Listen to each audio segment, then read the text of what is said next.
How then shall we walk with Lazarus? I need to first of all say, hopefully this won't feel like a lot of hot air. I had the gift earlier this week to sit with the Thursday Bible study group, and we wrestled with these two scripture passages, in particular just 5 verses of the almost 100 verses, and that took an hour and a half. I don't think we'll be here that long, but you never know. Some of the stuff, some of the things, some of the ways we discussed that we might walk with Lazarus was literally. However, those in mainstream Protestant denominations, such as the United Church of Canada, don't really feel comfortable talking about literalism. Not so much about the act that they discuss, but the theology that comes out of literalism. However, we also discussed that we could walk with Lazarus scientifically. Scientifically, modern science, our contemporary gifts and skills such as genetic splicing, genome splitting, quantum physics, challenge our rejection of literalism in that though they reinforce the improbability of resurrection, they do indicate that it's possible. We discussed that we can walk with Lazarus as cynics. We could ask questions about how could these messages, these stories, make any sense in our daily lives, and how could they give any hope to people who heard them originally. We talked about walking with Lazarus metaphorically, that the image of restoration of these bones knitted by Ezekiel speak to our personal lives, about our spiritual journey and how we might awaken. We took it a step further and also discussed that we could walk with Lazarus as doubters. We could not only question whether or not people would find these stories inspirational, we could actually question the existence of God. And we talked about walking with Lazarus with awe. All of these stories, all of these possible ways of walking with Lazarus is not an either or for every single one of us sitting in this place. It's a both and. For the people hearing these stories, there were doubters, there were cynics, and there were people looking for metaphor, people looking for renewal. The one thing that's consistent is that for both of these communities, they appreciated these stories with awe. And the word awful, which has unfortunately developed a negative term, in its truest sense, is a word that is an umbrella of emotions. It's respect, it's reverence, it's fear, it's trepidation, it's being stunned, gobsmacked by God. And the resurrection stories, the restoration stories, are such stories. So however we walk with Lazarus, may there be awe. So a little bit of context as we walk with Lazarus through these two scriptures. So Ezekiel was a prophet, he was a priest, he was born into the educated class, and he preached somewhere between 593 to 571 BCE. He's talking to Jews who are no longer living in Jerusalem. They are in exile because Jerusalem has been destroyed. He's also one of those prophets that we don't like to read. He's not a happy person. He really likes what we use in church speak, radical punishment. He's telling the Jewish people, looking back on what's led them to where they were, it's because of the mistakes they've made. And God has punished them. He goes so far as to say that the king, Nebuchadnezzar, was an instrument of God to punish his people. That the holy creator would do something like this. And yet here is this passage that is totally different. It's a passage of awe. It's a passage that talks about dry bones being knit back together by the Spirit of God. The John community. Last week, and as we have walked through Lent, we wrestled and journeyed into the green fields of God as shepherd towards the Passion. The implication in this scene is that Jesus is risking his life. One of the conversations that came up in the Bible study that challenged me was the shortest sentence in Scripture, and Jesus wept, is very moving. And there are many reasons Jesus might weep. One of the people in the study suggested that perhaps Jesus was also weeping because he knew that when he made this choice to restore Lazarus, he was committed. This is called the final sign in the community of John. This is the final healing sign that Jesus is the Son of Man and the Son of God, and he is committed. So when Jesus wept, part of that weeping could be knowing that the choices he has made will now lead him to the cross. It's important for Christians as well. Sometimes we think that Lazarus was resurrected. In John 12, chapter 12, verse 10, the Pharisees at that point aren't just plotting to kill Jesus now, they're plotting to kill Lazarus. The Greek that's used is the same throughout the miracle stories. Jesus fully healed, fully restored Lazarus. He was not resurrected. Once you're resurrected, so we understand, there's no going back. You can't die again. And it's important to remember that this community of John was under persecution. All of their ideas of who Jesus was had been challenged by the fall of the temple when the Romans came and destroyed it in 70 AD. And they're looking back, trying to figure out where is God's awe in their life in all of this destruction. That's just some of the context about the generations that heard these stories then. So some things to hold on to that both Ezekiel and John share with us.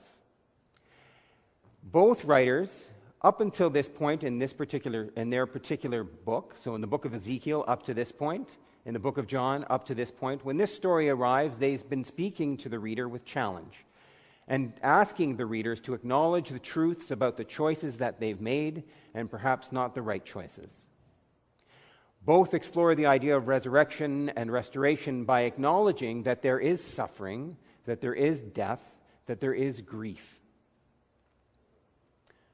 So as we walk with Lazarus, imagine that perhaps in the story today we could discuss that Lazarus is the church.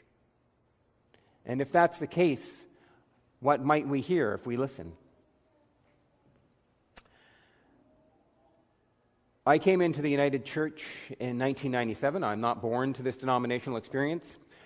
And there are two consistent things that I've heard.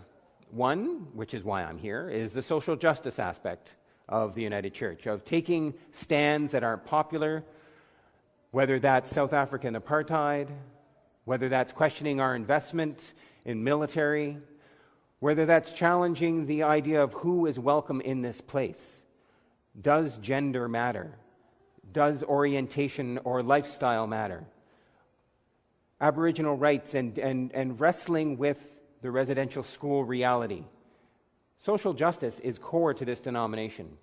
The other piece that I've heard is grief. A grief and a longing, which we will discuss. And as we proceed in this conversation, I need to share with you a paradox about what we're about to talk about. Though I'm talking about every single one of you in your various generational experiences, we're not talking about you. We're not talking about the people in this building. We'll be talking about the people outside of this building, the people who are longing to be welcomed into this building. You'll hear a little more about this, but I come from a generation called Generation X. And I have a friend who was also from Generation X. And when he discovered this particular song, he liked to play it really loud. People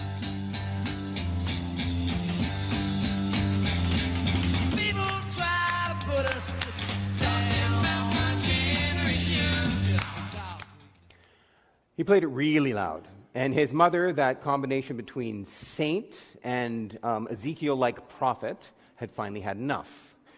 So she came up the stairs and knocked on his door, in my romanticized, mythologized story, of course. Of course, he didn't hear. She had to open the door. She made it very clear the music needed to stop. He pushed stop because it was a tape, right? It wasn't digital. And he looked indignant and said, "Mom, they're singing about me. They're talking about my generation." And in that taking a deep breath parental way, his mom said, "No, dear, they're talking about my generation."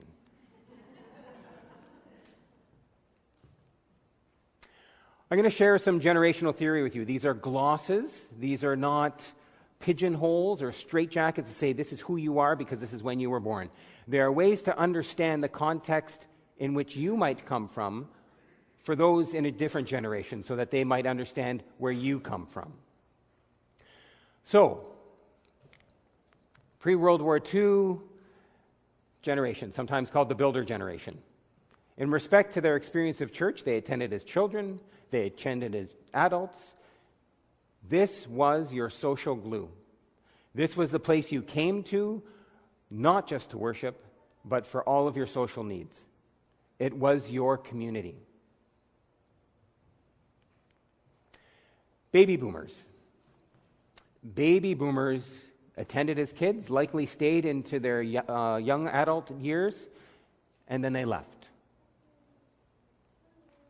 Generation X, that would be me, and there's a couple of you, shout out to the Generation Xers in the building, born between the late 1960s and 1980s, and statistically speaking, less than 80% of this generation ever attended a church. Less than 80%. I would be one of those. Generation Y to the millennials, those born in the 1990s to the present. Statistically speaking, they have no church experience. The children and those who are millennials or Generation Y in this building are a statistical anomaly. So that's a lot of information. I've been doing a lot of talking. So if you're going to hold on to anything about generational theory, it's two words used two different ways. Those who were born as Builder generation or pre-World War II, thereabouts, came into this building first as believers. You had to believe to be here, and then you belonged. Those who have come since the baby boomers are looking to belong before they will believe. And that is the tension. If you experience someone saying, "Why aren't you doing more work in the church?" and that person never comes back, it's because you've asked them to believe before they even felt this was a worthwhile place to be. And vice versa. If somebody who just wants to belong asks why you're doing all this work, they won't necessarily get that you believe.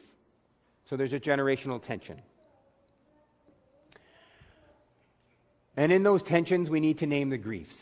Ezekiel says, "He led me around them. There were very many lying in the valley, and they were very dry." And John says, Jesus began to weep. We need to name the truths about where we've been as a denomination in order for us to possibly be restored. Again, these are glosses, these are generalizations. If you're feeling uncomfortable with the stuff I'm saying, give me a call, we'll go for coffee. In general, there is a longing for the past within our denomination. A past when we were the center of Canadian culture. Part of that connection was with power. We have a longing for power. Our moderator used to be able to pick up the phone and call the Prime Minister of Canada and say, "This particular piece of legislation is not theologically sound." And that Prime Minister would listen to us. That's not the case anymore. The Christianity that we long for isn't the one that we see on the television anymore. What we see on the television is a theology that often comes out of literalism, that makes us uncomfortable, and so we just don't want to be in that place. And perhaps, and just as importantly, we have a longing to share. As a denomination, we do some pretty wonderful things in the world, and we simply want to share that good news.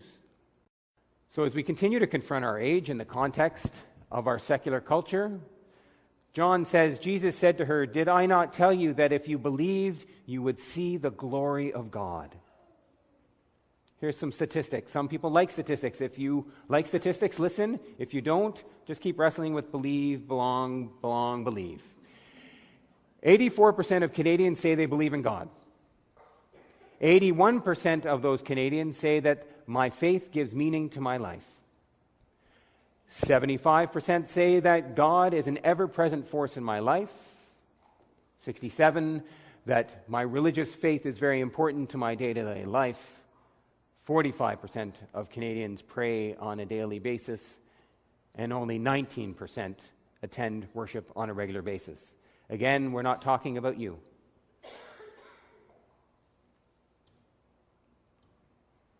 "77%. This is the number, if you're going to remember any particular number about the possibility of restoration, is 77.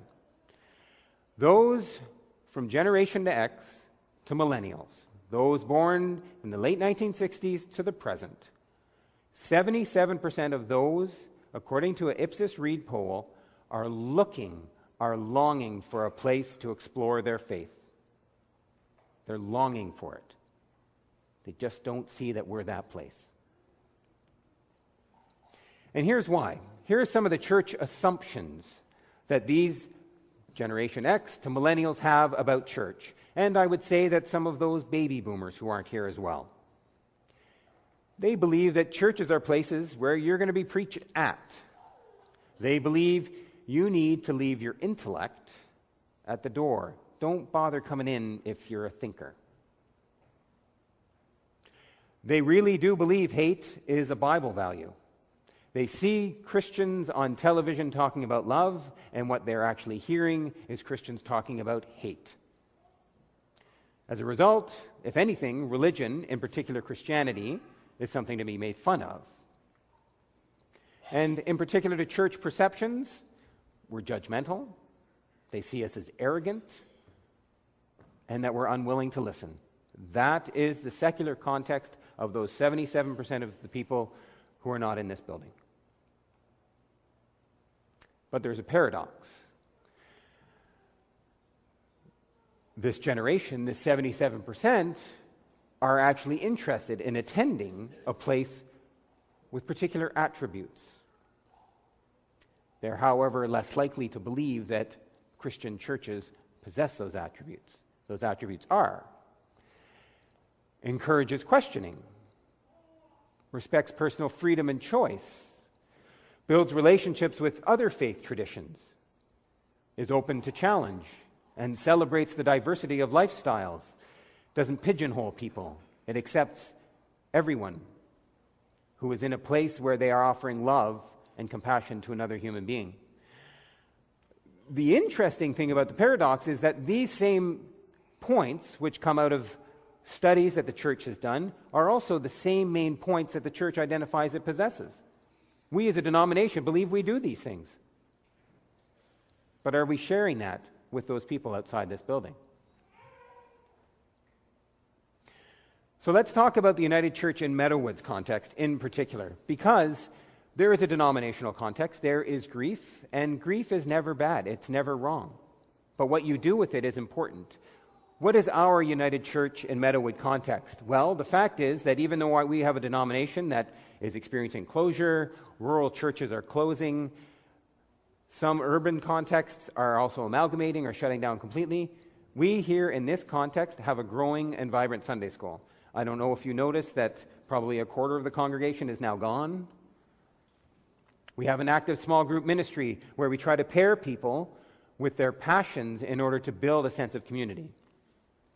We have problems parking in January. And we are financially stable. That doesn't mean there isn't challenge, but we have a stability that many of our brothers and sisters in the United Church of Canada are experiencing, which we are not. So, where's the good news? Good news, as I know Shelley often shares, isn't fluffy, it isn't easy. There's a responsibility that comes with it.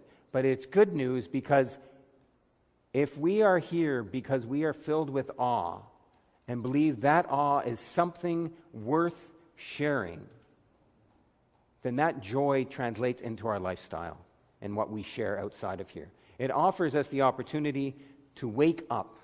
And in waking up, we are restored. We experience the possibility of resurrection.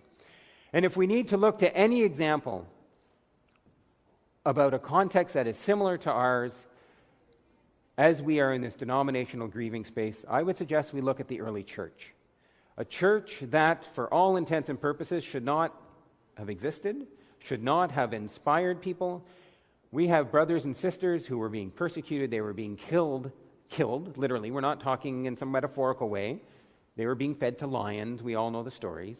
They were being martyred. They were making choices to have stones thrown at them. And yet they went out and testified. And there's another one of those words we don't like in our denomination. We don't like evangelizing. We don't like testifying. We don't like the words. We liked the Protestant work ethic that people will know us by the works that we do. And that's great. That's definitely a part of our call.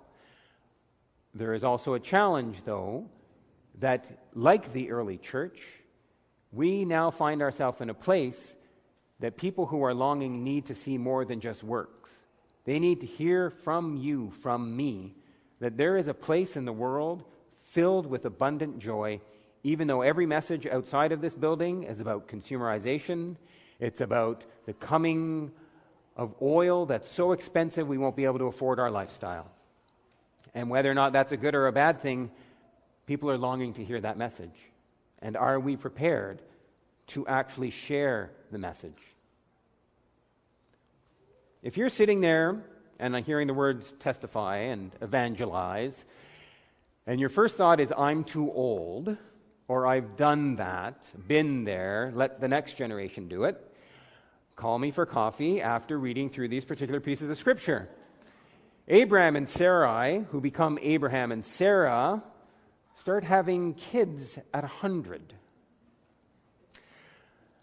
Luke 1, 5 forward, Elizabeth and Zechariah are also well on in age, probably paralleled with Abraham and Sarah, maybe close to 100. They happen to give birth to John the Baptist.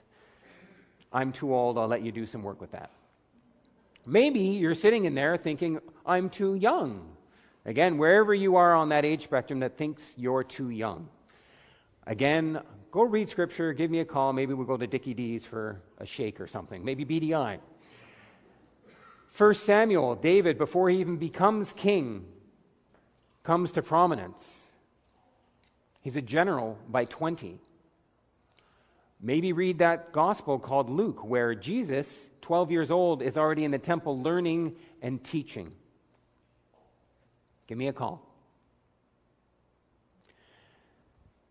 Whoever or whatever the United Church in Meadowood is going to look like in 20 years, we no longer live in a context where church is the norm. We are the anomaly. And the only way I would offer that the gift of all the generations that are currently sitting here, listening to me, and hopefully hearing some things that might make you uncomfortable, might give you poise to challenge, but might make you think, is, are we willing to actually say this place means something in our lives? And I'm not talking about let's fill the pews so we can keep the budget going. If that's why we think we're going to go out into the world, I'll go out on a limb and say close the doors. Shut them down. Sign the mortgage over to someone else, another gospel people, because this building, this space, this tent has never been about filling the pews. It's about giving people who are longing for meaning. The irony is that sometimes when we actually inspire people to want to be here, you get a lot of them. But know why you might be testifying.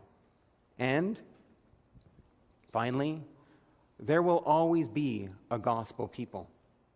There will always be a people who say, this God stuff makes sense. I don't necessarily figure it out, or all those scripture stories, sometimes they make my head spin. It's language that I'm not necessarily comfortable with. But this God thing, it's in me, and I just want to share it with the people outside of here who feel beaten down. So as we walk with Lazarus, may we be humbled. This is God's wondrous world. We are challenged to see God as awful, filled with reverence and beauty, fear and trepidation. This next video, this visual liturgy, is an opportunity through the music and through the images to be reminded that the creation outside of this door, that these rivers that are rising are awful.